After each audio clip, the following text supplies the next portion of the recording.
అంటే ఒక మేనిఫెస్టోలో చెప్పింది అది ఒక భగవద్గీతగా భావించి, ఒక బైబిల్గా భావించి, ఒక ఖురాన్గా భావించి చెప్పిన ప్రతి మాట కూడా ప్రజలకు మనం మాటిచ్చాం. ఖచ్చితంగా చేయాల్సిన ధర్మం మన మీద ఉంది అని చెప్పి భావించే ఒక నాయకత్వం ఉండేది. ఒక మాట, ఒక పాలకుడు నోట్లో నుంచి ఒక మాట వస్తే ఆ మాట ఖచ్చితంగా నిలబెట్టుకోవాలని తపన, తాపత్రయం పాలనలో కనిపించేది. అలాంటి మన పాలన నుంచి క్రమం తప్పకుండా ప్రతి నెల కోవిడ్ లాంటి సమస్యలు ఎన్ని ఎదురైనా కూడా ఏ రోజు కూడా మనం మన సమస్యలను చెప్పి ప్రజలకు ఇది ఎగరగొట్టాలని చెప్పి ఏ రోజు ఆలోచన జరగల మన ప్రభుత్వ హయాంలో. ప్రతి హామీని కూడా ప్రభుత్వంగా మనకున్న సమస్యల కన్నా కూడా ప్రజలకు చేయాల్సిన మంచి ఇంకా చాలా అవసరము. వాళ్ళకున్న సమస్యలు ప్రభుత్వం సమస్యల కన్నా చాలా ఇంకా ఎక్కువగా సమస్యలు పడేది వాళ్ళే అని చెప్పి భావించి ఎన్ని సమస్యలున్నా కూడా ముఖాన ఏ రోజు కూడా చిరునవ్వే తప్ప ఏ రోజు కూడా ఇది చెయ్యలేము అన్న మాట నోట్లో నుంచి ఏ రోజు రానిలేదు. చిక్కటి చిరునవ్వుతోనే ఎన్ని సమస్యలున్నా కూడా ప్రజలకు చెప్పిన ప్రతి మాట కూడా చేయగలిగాము అని చెప్పి కూడా ఈరోజు కూడా సగర్వంగా తలెత్తుకుని చెప్పుకునే ప్రభుత్వం మనది. కానీ చంద్రబాబు నాయుడు గారు వచ్చిన తర్వాత ఈ 2 ఏళ్లలో గమనించింది ఏమిటి అని అంటే, మన పథకాలన్నీ ఓవైపున రద్దు చేసేసినాడు, మరోవైపున ఆయన చెప్పిన సూపర్ 6లని, సూపర్ 7లని ఏదైతే ప్రజలకు మభ్యపెడుతూ మోసం చేస్తూ చెప్పినాడో అవన్నీ కూడా ఈరోజు అబద్ధాలుగా తేలిపోయి ఉన్న పరిస్థితులు ఈరోజు మన కళ్ళ ఎదుటే కనిపిస్తూ ఉన్నాయి. సూపర్ 6 అన్నాడు, సూపర్ 7 అన్నాడు. ఎన్నికలప్పుడు అయితే మామూలుగా మాట్లాడాల. వాళ్ళు చేసిన ప్రచారాలు అయితేనేమి, వాళ్ళు ఇచ్చిన అడ్వర్టైజ్మెంట్లు అయితేనేమి, వాళ్ళు ఇచ్చిన టీవీలో యాడ్లు అయితేనేమి, ఇంటింటికి వెళ్ళి బాండ్ల రూపంలో ఇదిగోమ్మ చంద్రబాబు నాయుడు సంతకం పెట్టినాడు, ఇదిగోమ్మ పవన్ కళ్యాణ్ సంతకం పెట్టినాడు, ఇదిగోమ్మ ఇద్దరు కలిసి సంతకాలు పెట్టించిన బాండ్ డాక్యుమెంటు. మీ ఇంట్లో ఎంతమంది పిల్లలు ఉన్నారా, మీ ఇంట్లో ఎంతమంది మహిళలు ఉన్నారా, మీ ఇంట్లో ఎంతమంది రైతులు ఉన్నారా, అందరికీ కూడా ఇదిగోమ్మ మీకు ఇంతింత రావాలి, ఇంతింత రావాలి, ఇంతింత రావాలి, ఇదిగో బాండు అని చెప్పి ఏకంగా ప్రతి ఇంటికి వెళ్ళి కూడా వీళ్ళు ఇచ్చిన బాండ్లు. సూపర్ 6 అని, సూపర్ 7 అని వీళ్ళు చేసిన మోసాలు ఇట్లా కూడా కాదు. నిజంగా కూడా మనం ఎవరం కూడా ఈ స్థాయిలో ఒక మనిషి అబద్ధాలు ఆడగలుగుతాడా, ఈ స్థాయిలో ఒక మనిషి మోసం చేయగలుగుతాడా అని ఎప్పుడూ కూడా బహుశా ఊహకు కూడా అందవు.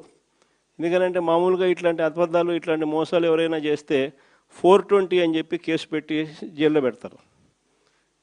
కానీ ఒక్క చంద్రబాబు నాయుడు గారు ఆయన కూటమిలో మాత్రమే అలా కేసులు పెట్టించుకోకుండా బయట ఉండగలుగుతారు.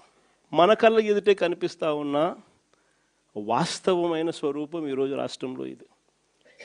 ప్రతి చోట విపరీతమైన కరప్షన్, విచ్చలవిడి కరప్షన్ జరుగుతూ ఉంది. ఏ స్థాయిలో కరప్షన్ జరుగుతూ ఉంది అని అంటే అసలు రాజ్యం ఉంది, అసలు ఎవరైనా పాలకులు ఉన్నారా అని మనకే అర్థం కాని పరిస్థితిలో అసలు ఎవరు పాలన సాగుతూ ఉంది. గవర్నమెంట్కి రావాల్సిన ఆదాయం గవర్నమెంట్కి రావడంలా, అందుకనే గవర్నమెంట్కి రావాల్సిన ఆదాయాలు తగ్గుతూ ఉన్నాయి. ఆదాయం అంతా ఎవరు జోబులు లేకపోతూ ఉంది అని అంటే పక్కన చంద్రబాబు నాయుడు దగ్గర నుంచి మొదలెడితే ఆయనకింత, నీకింత, నాకింత, నాకింత, నాకింత, నాకింత అని కింద వరకు దోచుకో, పంచుకో, తినుకో. ఇది ఈరోజు రాష్ట్రంలో వీళ్ళ మనుషులకే ఇచ్చుకున్నారు. వీళ్ళ నుంచి మొదలు పెడితే ఆ తర్వాత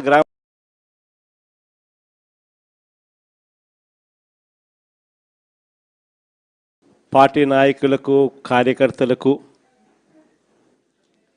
మీ అందరికీ కూడా మనస్ఫూర్తిగా పేరు పేరున నమస్కారాలు తెలియజేసుకుంటున్నాను.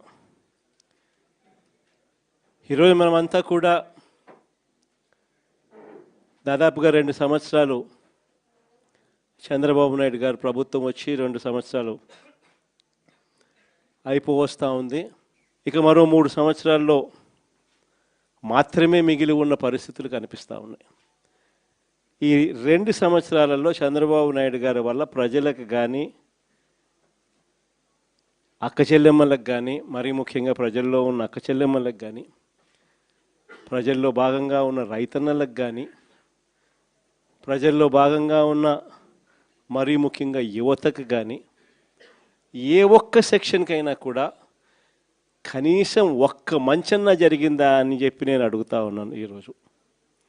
ఎందుకనంటే చంద్రబాబు నాయుడు గారు అధికారంలోకి వచ్చిన తర్వాత జరిగింది ఏమిటి అని చెప్పి ఒక్కసారి మనం వెనక్కి వెళ్ళి బేరీజు వేసుకుంటే జరిగింది ఏమిటి అని అంటే, ఇంతకుముందు మన ప్రభుత్వంలో ఉన్న పథకాలన్నీ కూడా రద్దయిపోయిన పరిస్థితి ఈరోజు కనిపిస్తూ ఉంది. ఇంతకుముందు ఒక మాట అంటే ఒక మాట మీద నిలబడే నాయకత్వం ఉండేది. ఒక మేనిఫెస్టో అంటే ఒక మేనిఫెస్టోలో చెప్పింది అది ఒక భగవద్గీతగా భావించి, ఒక బైబిల్గా భావించి, ఒక ఖురాన్గా భావించి చెప్పిన ప్రతి మాట కూడా ప్రజలకు మనం మాటిచ్చాం, ఖచ్చితంగా చేయాల్సిన ధర్మం మన మీద ఉంది అని చెప్పి భావించే ఒక నాయకత్వం ఉండేది. ఒక మాట, ఒక పాలకుడు నోట్లో నుంచి ఒక మాట వస్తే ఆ మాట ఖచ్చితంగా నిలబెట్టుకోవాలని తపన, తాపత్రయం పాలనలో కనిపించేది. అలాంటి మన పాలన నుంచి క్రమం తప్పకుండా